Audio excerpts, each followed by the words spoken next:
Doctor Sanjida Hossain Papia, consultant dental surgeon, VIP dental zone Moghbazar.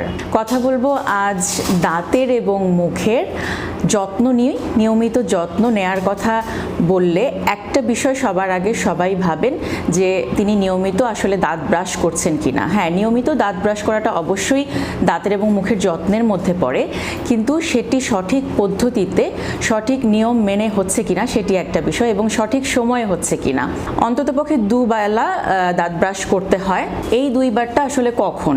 সেটি রাতে ঘুমোতে যাবার আগে বা খাবারের পর, এবং সকালে নাস্তার পরে। এই দুটো সময় কিন্তু সঠিক নিয়মে দাঁত ব্রাশ করতে হবে। অনেক সময় শুধু দাঁত ব্রাশ করার পরেও সেই মুখের ভেতরের যে বা দুই দাঁতের মাঝামাঝি জায়গায় যে খাবারগুলো থাকে সেগুলো কিন্তু পুরোপুরি পরিষ্কার হয় না।